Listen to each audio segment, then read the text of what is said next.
Sarah, was zur Hölle ist das? Ist das Wackelpudding mit Fleisch drin? Das sieht doch lecker aus. Das ist Sülze, ein deutscher Klassiker. Es sieht aus wie etwas, das meine Katze essen würde. Und warum zittert es so? Muss ich das wirklich essen? Nein, heute musst du es nur anschauen. Aber später erzähle ich dir, wie es schmeckt. Willkommen in der wunderbaren Welt des deutschen Essens. Hallo Freunde, hier ist wieder Lukas bei German Me. Ich hoffe, ihr habt keinen Hunger, denn nach diesem Foto von eben ist mein Appetit weg. Ach komm, Lukas. Hallo zusammen. Heute machen wir eine kulinarische Reise durch Deutschland. Wir zeigen euch, was wir wirklich essen. Es gibt Klischees, es gibt Leckeres und es gibt, nun ja, Sülze.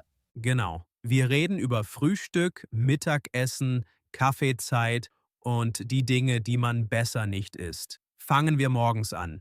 Also, Thema Frühstück. Ich muss dir eine Geschichte erzählen, Sarah. In meiner ersten Woche in Berlin bin ich zum Bäcker gegangen. Ich wollte weiches Brot wie Toast oder Fladenbrot. Und? Was hast du bekommen? Ich habe ein Brötchen genommen und wollte prüfen, ob es frisch ist. Ich habe es gedrückt. Und es war hart wie ein Stein. Ich dachte, es ist alt. Nein, Lukas. Das muss so sein. Ein gutes deutsches Brötchen muss außen hart und knusprig sein. Kross nennen wir das. Wenn es weich ist, dann ist es schlecht. Das weiß ich jetzt auch. Aber damals dachte ich, ich breche mir die Zähne ab. Dazu Wurst und Käse. Ein kaltes Frühstück. Ich habe mich daran gewöhnt, aber am Sonntag vermisse ich mein warmes Essen. Zum Glück ist das Mittagessen oft warm. Der Döner Kebab ist ja fast schon das deutsche Nationalgericht, oder?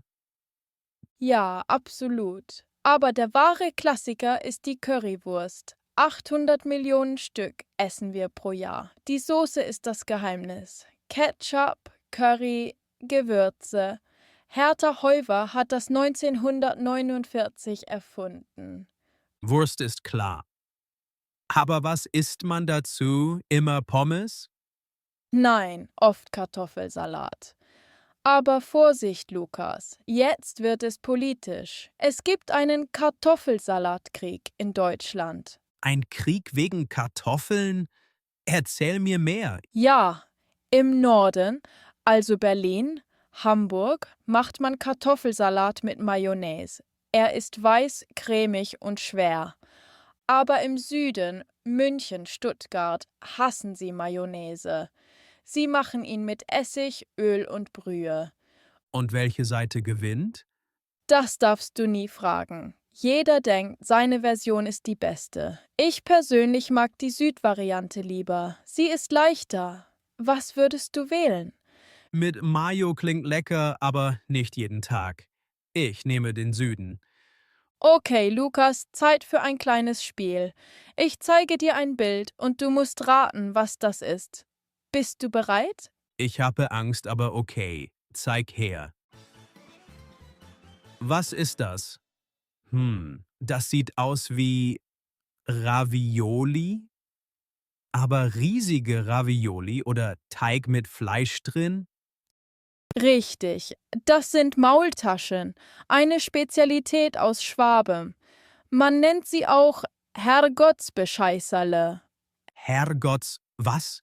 Das kann ich kaum aussprechen. Was bedeutet das? Das heißt so viel wie kleine Gottesbetrüger. Die Legende sagt, Mönche durften in der Fastenzeit kein Fleisch essen. Also haben sie das Fleisch im Teig versteckt, damit Gott es nicht sieht. Die Mönche waren schlau. Das gefällt mir. Fleisch verstecken vor Gott. Okay, Bild Nummer 2. Das sieht aus wie Käse in einer gelben Soße mit Zwiebeln? Ja, das ist Handkäse mit Musik. Mit Musik? Singt der Käse? Nicht der Käse, aber vielleicht dein Bauch danach. Die Musik bezieht sich auf die vielen Zwiebeln, die, naja, Blähungen verursachen. Du verstehst? Oh, verstehe. Ein musikalisches Essen. Sehr gefährlich für ein erstes Date. Genug von Zwiebeln. Lass uns zum süßen Teil kommen. Nachmittags gibt es in Deutschland oft Kaffee und Kuchen. Das liebe ich. Schwarzwälder Kirschtorte ist ein Traum. Aber eine Sache hat mich im Sommer verwirrt. Eiskaffee. Warum? Eiskaffee ist doch international. Nein, Sarah. In anderen Ländern ist Iced Coffee einfach kalter Kaffee mit Eiswürfeln. Aber hier in Deutschland? Ich habe einen bestellt und bekam eine Kalorienbombe. Ach so, ja, bei uns ist Eiskaffee. Kalter Kaffee plus eine Kugel Vanilleeis plus Sahne obendrauf. Das ist wie ein Dessert, kein Getränk. Es war super lecker, aber ich konnte danach nicht mehr laufen. Es war zu viel. Wir haben jetzt viel Gutes gehört, aber wir müssen zurück zum Anfang kommen. Das Bild, das mir Albträume macht. Die Sülze und das Mettbrötchen. Genau. Ich habe gesehen, wie Leute rohes Hackfleisch auf Brötchen essen.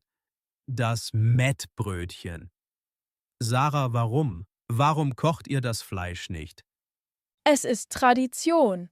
Maurermarmelade nennen wir das. Mit Salz, Pfeffer und Zwiebeln schmeckt es würzig und frisch. In Deutschland sind die Hygienegesetze sehr streng. Man wird nicht krank davon. Ich glaube dir, aber mein Gehirn sagt Nein.